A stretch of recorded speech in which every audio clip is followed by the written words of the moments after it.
Organiser, préparer, informer. Alexandre Dubé.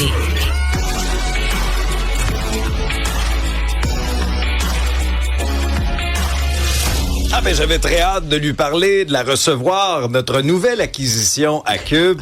Elle va co-animer une émission tout juste au lendemain des prochaines élections avec le collègue Rémi Villemur ici à Cube. Marois Risky qui est là. Bonjour Marois. Bonjour. Quand on faisait des entrevues quand t'étais en politique, on se vous voyait. Oui. Je t'appelais Madame Risky, mais là t'es ma collègue. Là, on va aller au party de Noël, Marois. donc ça va être Marois. Félicitations d'abord Merci. pour ce nouveau défi. Comment tu te sens? Tellement bien. Oui. Excitée. C'est sûr que j'aimerais commencer le plus rapidement possible. Là. Quand on termine un chapitre d'une vie, puis que le prochain arrive, tu te dis, bon, on va attendre encore. Là. Je termine le 5 octobre, puis le lendemain, je me sens très prête pour entamer ce grand défi. Puis je suis quand même très bien accompagnée avec Rémi. Puis Rémi, dès qu'on s'est rencontrés, tous les deux, ça a été mutuel. On savait qu'on allait devenir amis. On savait pas qu'on allait devenir collègues, mais on savait qu'on allait devenir amis. Oui, parce que vous avez quand même des divergences politiques. Là. C'est-à-dire que C'est pas le coup de faire de référence. Rémi, c'est pas le plus grand libéral. Là. J'ai cru comprendre. Là. Lui aussi, c'est de père en fils comme mon mari. Là. Non, mais en même temps, c'est bien, ça va faire des flémèches là-dessus. Marois, tu disais dans différentes entrevues que je pense que tout le monde t'a approché à peu près là, dans le milieu de la radio. Pourquoi t'as choisi Cube? Ben, c'est dans mon premier mandat, j'ai reçu un appel après une entrevue que j'ai fait. Puis c'était une personne de la direction, mais j'étais convaincue que c'était une farce de un de mes amis. Je me suis dit, ça, c'est un prank, là. C'est, bon, après, je pourrais être animatrice. Puis je dis, voyons, je suis députée, puis j'avais jamais réfléchi à ça. Puis finalement, c'était pas une farce, c'était une vraie offre, là, de me rencontrer. Puis après ça, j'avais décidé finalement de faire un deuxième mandat. Moi, j'ai quand même un doute parce que quand tu es avocate, puis que tu es aussi professeur, naturellement, tu vas retourner dans ton milieu traditionnel. Je me suis dit, si ces gens-là voient quelque chose en moi, mais peut-être que je devrais l'essayer. Puis par la suite, je me suis dit, tant qu'à essayer, je vais retourner où est-ce que j'ai commencé. Canal Argent. Alors, ceux qui peuvent trouver les images à la régie, s'il vous plaît, ne pas les diffuser. Ah, parfait. Des beaux souvenirs. Oui, alors ça a été au fond rapidement là, mon choix s'est fait assez rapidement là-dessus là, que je revenais chez Québécois. Bon, comment tu entrevois la suite des choses? Parce que là, la dynamique avec Rémi va être intéressante. Quand tu étais à l'Assemblée nationale, moi je le disais souvent, un habile parlementaire, on se souviendra de certaines joutes politiques, notamment avec le ministre de l'Éducation. Tu sais, t'es très habile là, en communication aussi. Comment tu vas transposer ça dans ton rôle d'animatrice maintenant? Ben, ça reste encore le même travail dans le sens qu'il y a beaucoup de recherches, on fouille les dossiers. Puis, autant que ce soit à la période de questions ou qu'ici en entrevue, vous savez là, quand quelqu'un commence à patiner, sort la cassette. Puis là, tu te dis, OK, il répond pas du tout à ma question, là, puis il faut que tu l'amènes à répondre à ta question. Alors moi, j'ai souvent la pratique de l'entonnoir. Donc, oui. Ben oui, mais j'étudie d'abord mon sujet, donc la personne, puis après ça, le dossier. Alors là, c'est quoi les habitudes? Là? Quand est-ce que la personne, là, c'est quoi son mot-clé? Puis là, tu sais qu'il passe à cassette. Là, tu dis, non, attendez. Alors, au fond, tout ça que j'ai comme bagage depuis 8 ans à l'Assemblée nationale, ben ça reste en moi. Puis maintenant, ça va être de s'assurer là, que mon invité ne se sent pas non plus sur le hot seat. Il faut qu'il soit à l'aise de bien répondre, surtout parce que je veux qu'il revienne après, là, mon invité. Là. Tu vas avoir aussi une collaboration avec Benoît Dutrisac. Oui. Parle-moi un peu de ton lien avec le personnage. Ah, Benoît. Mais Benoît, puis moi, ça fait quand même plusieurs années qu'on se connaît de par les francs-tireurs. Donc, il aime picosser un peu, hein, Benoît? Juste un peu, hein? À l'occasion. Alors, donc, ça, c'est sûr qu'on va discuter. Ça va être naturel, là. J'ai pas l'impression que ça va être du travail pour moi de parler avec Benoît, notamment, que je l'apprécie. Puis, il y a de la répartie comme pas un, là. Ben, il n'y en a pas deux des Benoît Dutrisac. Ah, non. Non. C'est pour ça qu'il est tant aimé.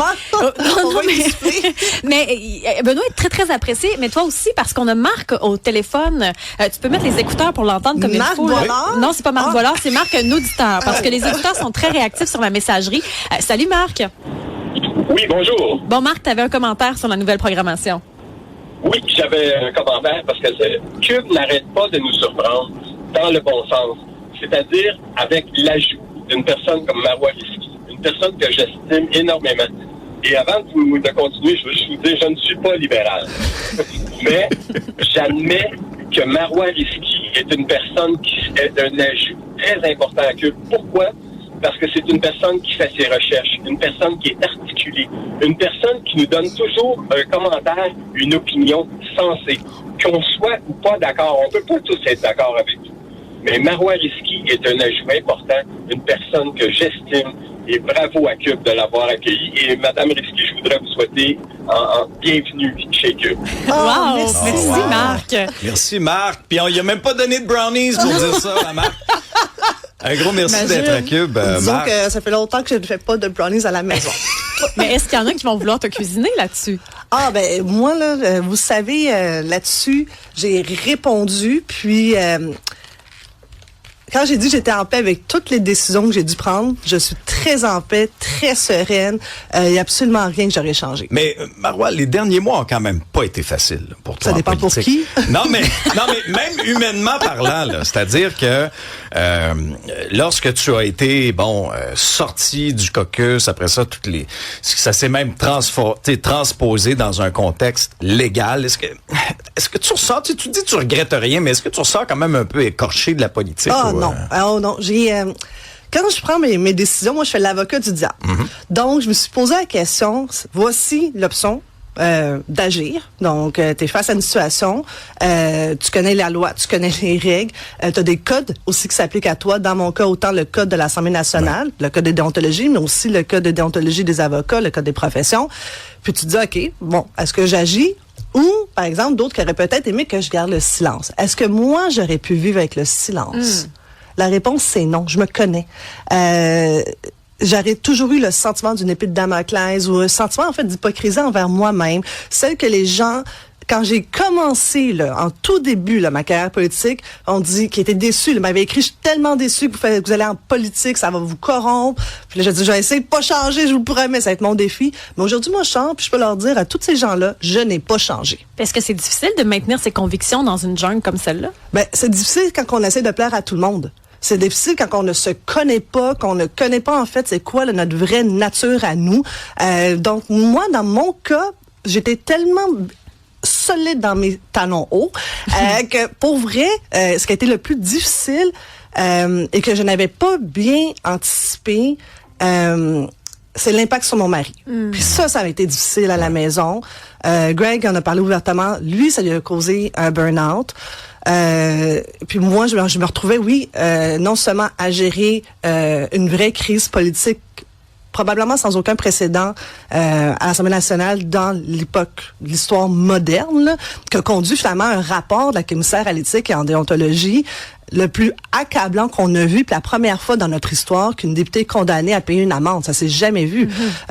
Puis des enquêtes qui sont toujours en cours. C'est pour ça que j'ai toujours limité mon propos puis mes commentaires, toujours dans le seul but de préserver les enquêtes, parce que je sais ce que les avocats de la défense éventuellement vont vouloir faire, c'est prendre chacune de mes déclarations pour essayer éventuellement d'avoir une défense pour leurs clients.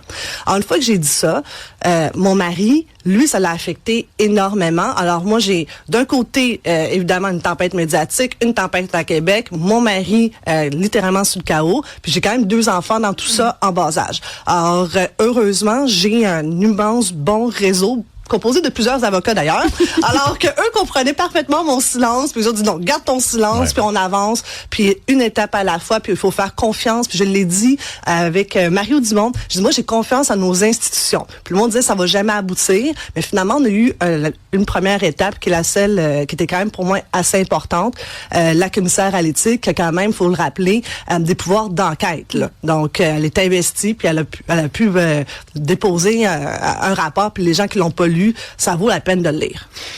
Là, le contexte est quand même particulier parce que là, on sent que ça s'active dans les différentes formations politiques. On a multiplié les annonces de candidats, on a déjà des petits bouts de plateforme, mais là, toi, tu regardes ça de l'extérieur. Ben là, non, je regarde pas ça de l'extérieur, voyons donc. Non, mais as-tu déjà ton chapeau d'analyste? Comment tu trouves ça jusqu'à date, là? Ben, je vois, évidemment, vous savez, mon mari se représente, hein, donc lui a déjà mon vote, on habite dans son comté. Une fois que j'ai dit ça, je regarde quand même, là, voyons donc, là, je pourrais jamais arrêter de commenter puis d'avoir des opinions opinions. As-tu trouvé Charles, toi? Bon, là, je l'ai cherché. Oui, on là, le trouve plus. Ah, Il boit encore un café. Je ne jurerai quand même pas les belles-mères dès ce matin. Laissez-moi le temps d'arriver au 6 octobre. Par contre, hier, par exemple, j'ai trouvé que c'était un coup de génie de Paul Saint-Pierre Plamondon. Il a changé la discussion. Il est arrivé, puis carrément là, changé la donne pour le sujet du jour. Il a imposé son sujet du jour. Et ça, en politique, c'est tellement important. Il n'y a rien de pire pour un politicien que d'être ignoré par les médias. Faites-moi confiance là-dessus. Oh oui. La messagerie, je veux juste te dire, elle est remplie. Le Maxime, bienvenue à Marois. Je suis un Marc numéro 2. J'ai jamais voté libéral, mais merci, bienvenue, Madame Risky. Plusieurs sont très, très contents. Parlent d'une superbe acquisition. La messagerie explose. Oh wow, et merci. Fantastique. Ben, Marois, on tenait à t'accueillir en grâce ce matin parce qu'on est vraiment content de cette acquisition-là.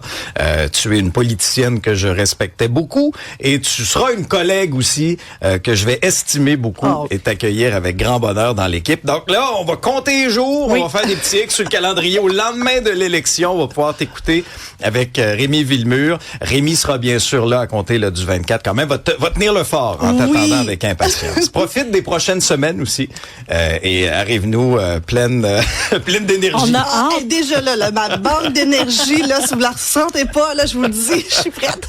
Merci Marois. Merci. À très bientôt.